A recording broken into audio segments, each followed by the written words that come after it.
we work in the intersection between design, architecture, art and technology. Our projects can range from mechanic installations to interactive sculptures, generated motion graphics, stunts, data visualization and scenography. Some of Voigt's ideas are surreal, at least in ambition. Today I'm going to talk about two projects that I'll go in depth so you can kind of see how we take these surreal ideas and pull them into reality.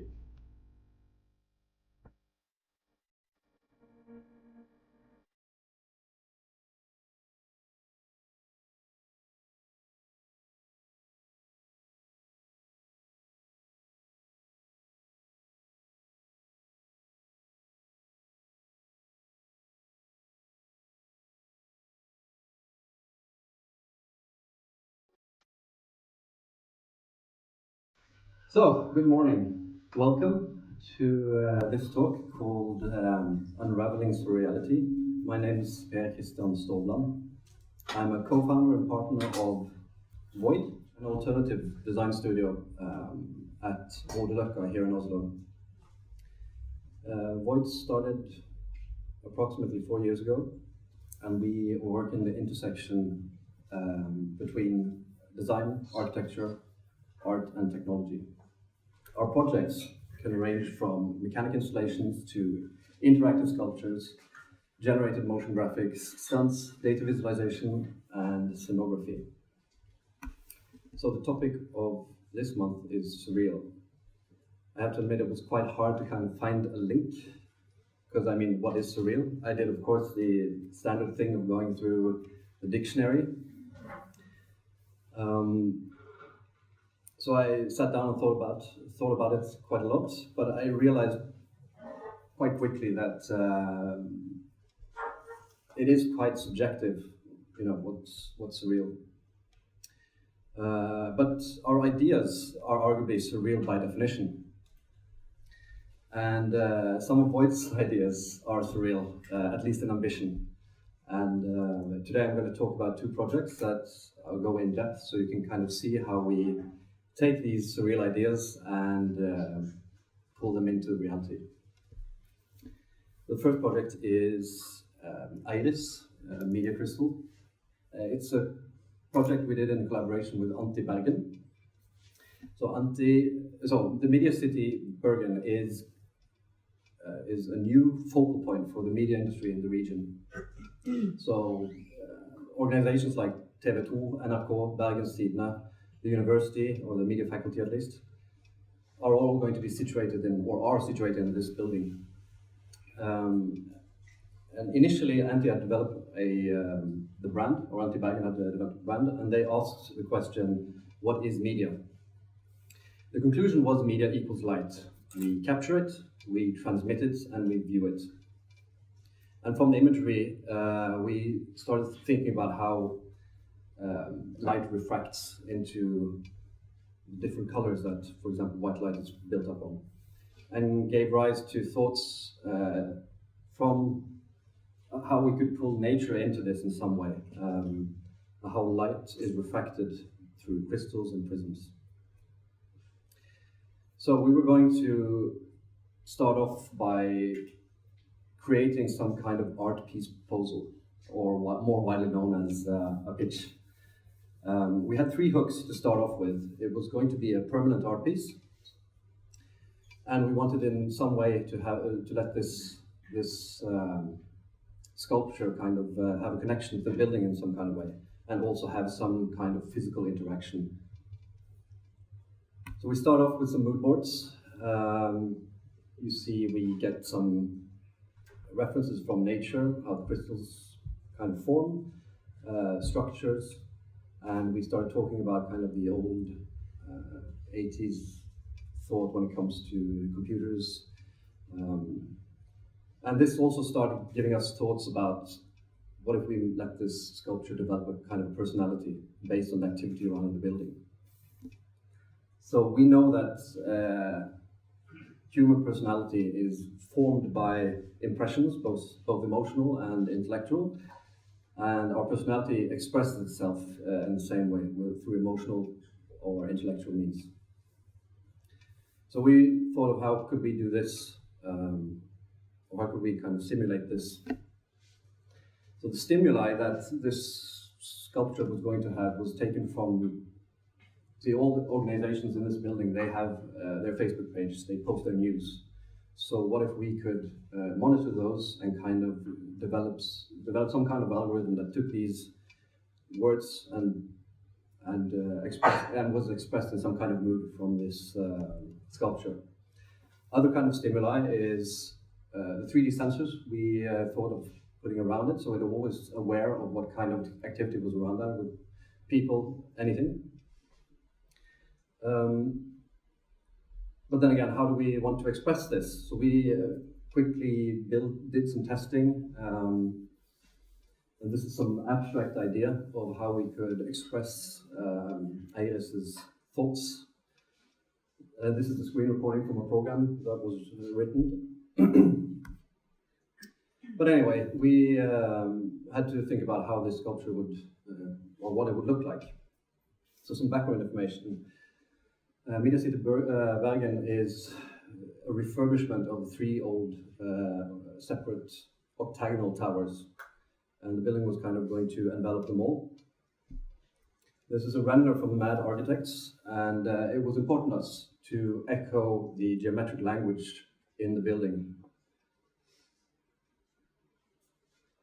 So these 2 shapes were quite prominent, the cube, or the square, and the octagon, which gave rise to the following concepts on the sculpture. We take these forms,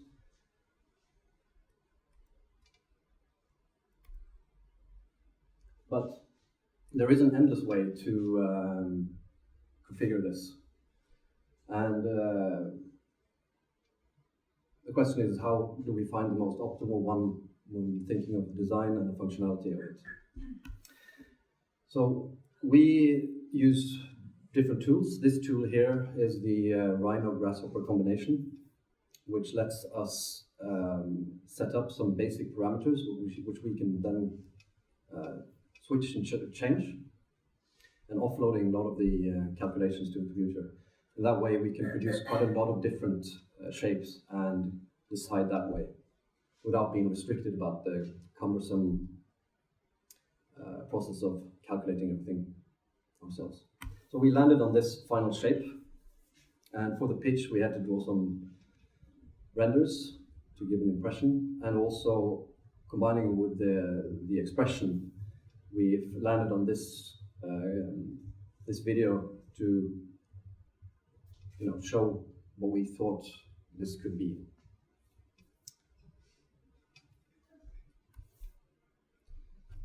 So we did the pitch, we delivered all the documents. There was a little wait, but we finally actually got the job. The first thought was, oh shit.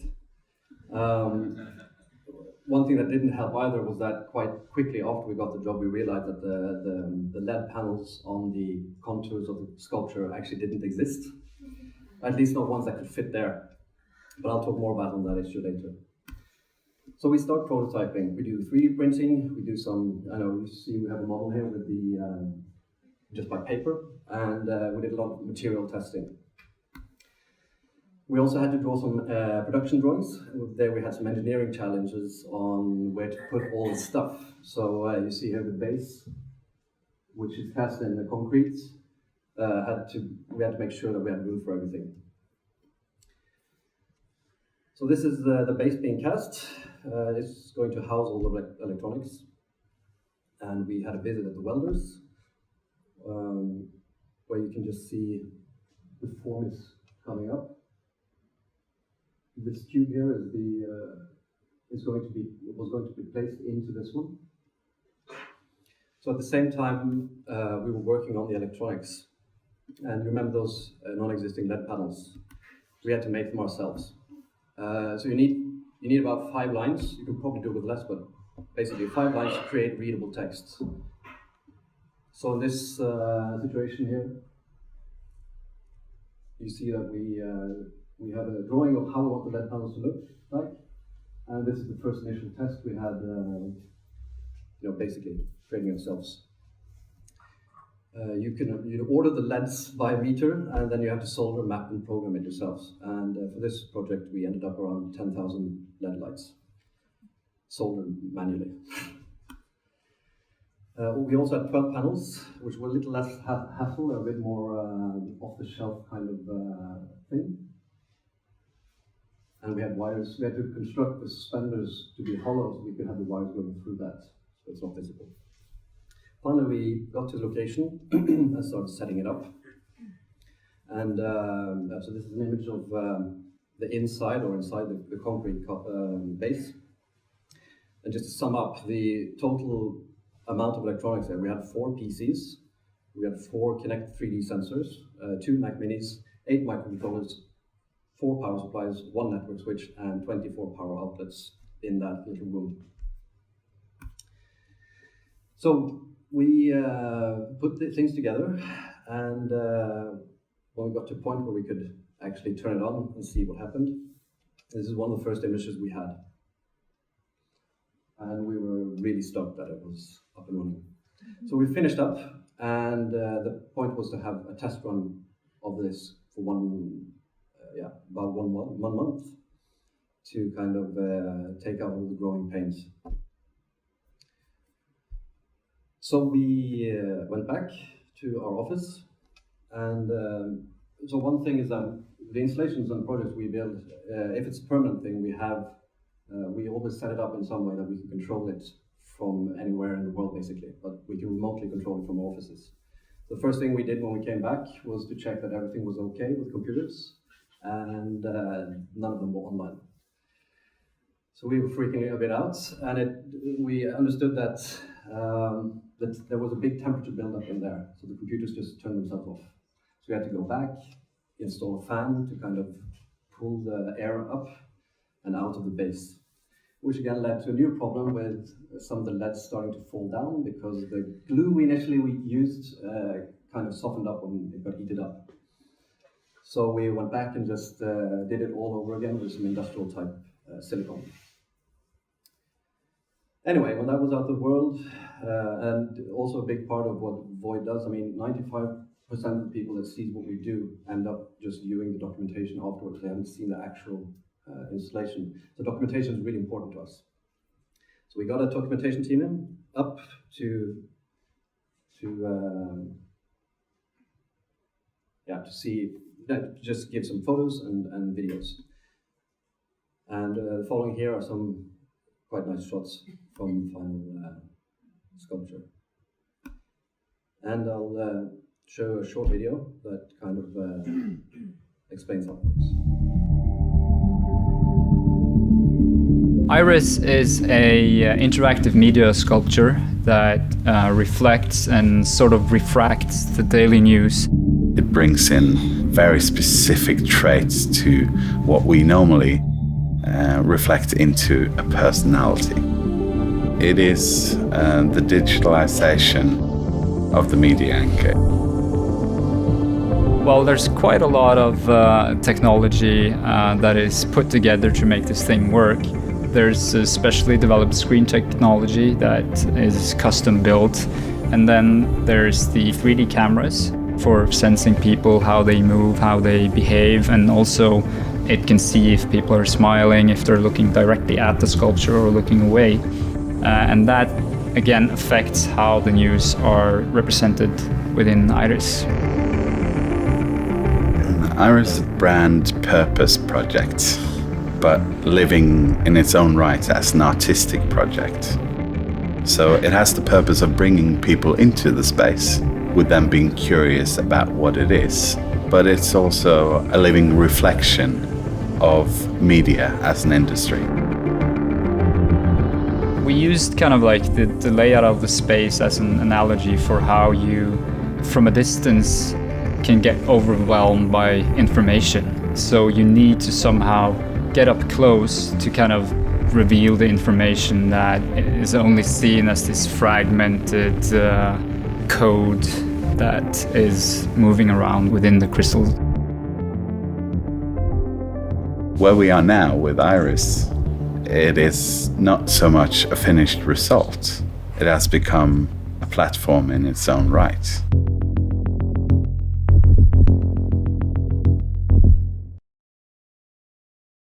So, the next project we did is a bit lower budget and a bit more temporary. An exhibition, Bjarne Melgaard and Sverre Bjertnæs, two quite known artists here in Norway, we're going to have an exhibition, and we had some dealings with them before, so they were interested in having us collaborate with them on this exhibition. So they bought up the estate of the late writer Stig Sæterbakken, and he had quite a lot of unpublished texts. So they compiled them and wanted to, in some way, create a two-part exhibition where they use his texts. And the two parts is one part framed art and the other part sculptures. It was going to be at Galleri Golsa, or formerly known as Odd Bianco. And talking about the first part, the framed art, we wanted to kind of work on their same thoughts, taking these unpublished texts and thought about projecting them over the framed art, so we kind of show these art pieces through the texts of Stig Sæterbakken. We had to make some sketches to illustrate what we thought about, and both Bjarne and Sverre really liked the idea, so we then had to think about how we were going to actually be able to project everything. So this is the model of the gallery. The red area there is where the framed art would be. The blue is where the sculpture will be, more on that later. But you see there's a lot of walls that need to be covered. And we had to map up how many projectors you need. They had to be short throw because people like, looking at the art from a close distance sometimes. And we had to make sure people didn't shadow the art. So we ended up with 12 short throw projectors to make a seamless overlapping. We also wrote some algorithm an algorithm that focuses on the art in some way, that they can get their 5 minutes of fame, and it kind of organically shifts between all these frames, lighting them up. The text that you see projected there is kind of the whole set of the unpublished texts, and during those 5 weeks the exhibition was there, the text went from start to the end. So if you were there 24/7 for 5 weeks, you could get the whole thing. A few images from documentation. And you can see that there were quite a lot of people, and I don't think you see any shadows here, which we were very happy with. So, on to the second part, the statues. The statues had shards of text embossed into it, and that created some quite interesting textures. And we were thinking about how we could use light and refraction to bring out these textures more. And we went for thinking of how some kind of organic refraction like liquids, and started prototyping with that. So we tested a lot of liquids, and it ended up on a combination of cooking oil and water. And we came to a point where we had to engineer a solution to actually work, because we wanted this to be able to rotate as well and have control over that, as well as the actual lights. So the thoughts went into having a container and backlight it with some form of light to shine it through. We did a lot of different designs, and ended up in a solution where we had a mounted DC motor, turning a shaft that kind of out of this plastic or acrylic container with aluminum wrapped around it. We had to place 8 of them around there to cover the whole room. And in this case, we had to work with quite low-end electronics. And what you see here is on the left-hand side here, you see the control circuit prototype that we built, and with the wires everywhere, so we can mix and match and change stuff if it doesn't work at the start. And what you see on the other side here is the production chip. These are the 8 of them connected to the same computer, and here you can see that we are actually doing some testing at our offices with the lights. A few of them at time. So we install it, and a couple of days pain. And had a final documentation picture here. And we also made a video.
To claim what we do, that what we do is real feels a bit pretentious, because perceiving something to be surreal is highly subjective in my opinion. But while I was working on this talk, it did feel quite surreal sometimes to think about all the blood, sweat and tears that has gone through into these projects.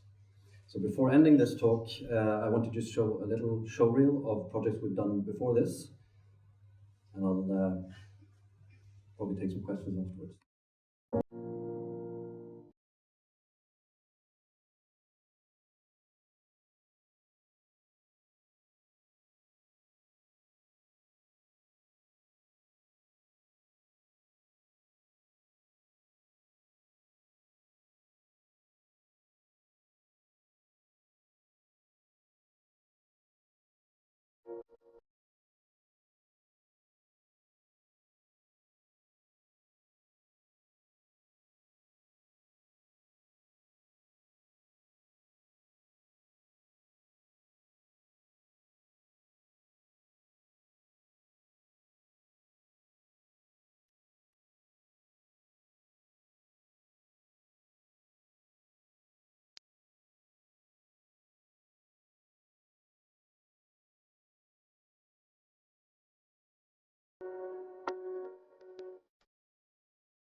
So, thank you very much.